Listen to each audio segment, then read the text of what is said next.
So everyone, we're live at CIS26 here in St. Lucia, beautiful, gorgeous country. And we are here with Benjamin Wey from Hamilton Bank.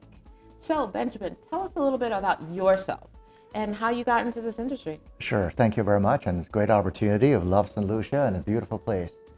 And I'm a Chinese American. I came to the United States as a teenager. I grew up in the States, love America and I'm part of the system. And I went to Columbia Business School in New York. I've been a banker in New York for about 30 years, roughly. I'm currently Senior Economic Policies Advisor for Hamilton Reserve Bank. Nice. Yes. So tell us about Hamilton Reserve Bank and you just told us what you do, and what sets your approach at Hamilton apart from all the other banks in the industry? It's a very good point we get asked very often is Hamilton Reserve Bank is built on certain things, which is kind of unique and also serving clients with that in focus. Number one, we're powered by advanced terminals technology. We're able to onboard our customers in 20 minutes online, full biometric validation, full BSA, AML, KYC, OFAC, sanctions applying, fully compliant. You know what, technology actually is banking. Without banking, without technology, without technology, without banking. This banking nowadays, as you know, is a borderless. We serve customers from 151 countries around the world in 15 languages. Our staff member comes from 14 countries. So with that in mind, how we're able to serve 8.5 billion people around the world that actually do need banking and a good banking, compliant banking, and effective banking services. That's what Hamilton Reserve Bank is about. We're a $7.5 billion US dollar bank. We're headquartered in the Caribbean. We're currently the largest global bank in the Caribbean. I don't know about the rest of you guys, but I want to open an account at Hamilton Bank right now. Thank you very much and welcome on board. No problem. So investment migration is at a real inflection point. How is Hamilton Bank actively shaping the industry for the better, and whether through innovation, client access, or policy engagement? Yeah, you see, as a banking institution, we have certain mandates. Number one, we make sure we're compliant. Compliant the way was very important through technology. Facial recognition, for example. People care about KYC, know your customers. What does that mean? You have to know who you're dealing with. That starts with what? Facial recognition.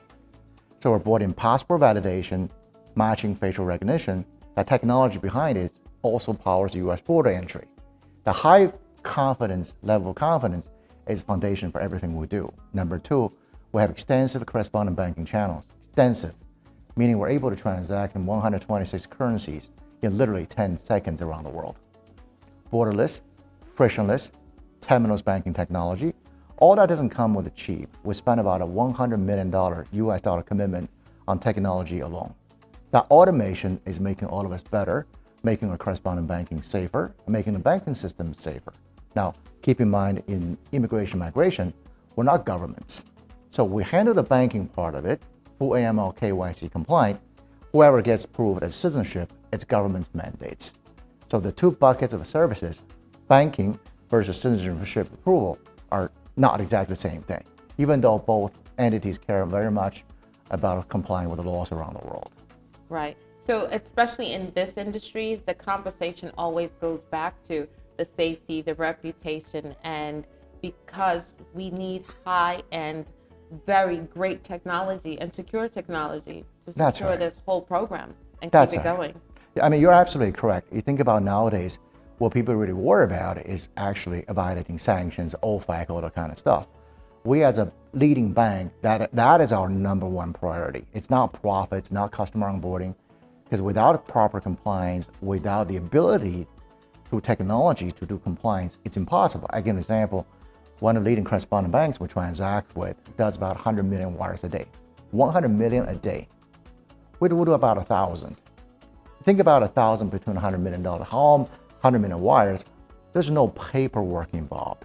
So to become an effective banking service, you got to have the ability to effectively transact with people seamlessly and paperlessly. Real-time transaction monitoring and tools is the key. It costs a lot of money. But these are things people don't normally think about, but are in discussion at CIS26 here in St. Lucia. As a leader in this space, what do you see as the single most pressing issue facing the investment migration industry right now? And how would you approach solving it on the banking side? You know, it is right. It's a very good point. You think about it as a citizen by investment program. I go back to the same thing. Who are you dealing with? Some people are saying, well, you got a facial recognition technology you implemented last year. We implemented facial recognition technology 7 years ago. You see, so we're a little bit ahead of a ball in terms of that. The reason for that is because KYC AML compliance is not as simple as just stating such. What are your tools and investments actually make that happen? So you have all the compliance procedures in place. Then you think about how you can maintain that. Therefore, we commit $100 million for it. Not a lot of people may want to make that kind of commitment. As far as our position goes, without strong banking, without a strong economy. That's what we try to become effective service partner as well as partners for the population and all these wonderful countries of the Caribbean. And all of this needs to be protected to keep the program going.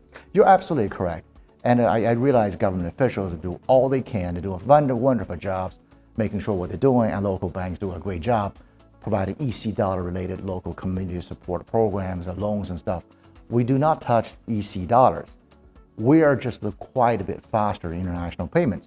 For example, nowadays our service, we give folks or governments, whatever it is, same day bank wires in 126 currencies, guaranteed, or your wire is free.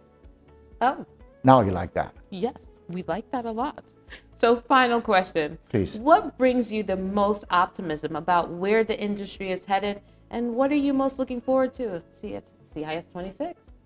I think that CIS26 has done a great job in terms of bringing up the awareness, what it means to be compliant, and also the tools and being there, supporting all of that. As the largest global bank in the Caribbean, our number one concern here is how can we serve people better? So we actually launched this same-day wires guaranteed service, and customers want certainty, governments want certainty, regulators want certainty. Guess what? Come to Hamilton Reserve Bank, you get all that certainty in one-stop solution. That's what we try to achieve. Listen, I don't know, again, I'm ready to go open an account. I feel so much better knowing that there are companies like you working with these countries. We love these countries. If anybody who comes to these beautiful island countries, do come. You tourists, you government officials, come to see it. There's a lot of potential in these places in the Caribbean.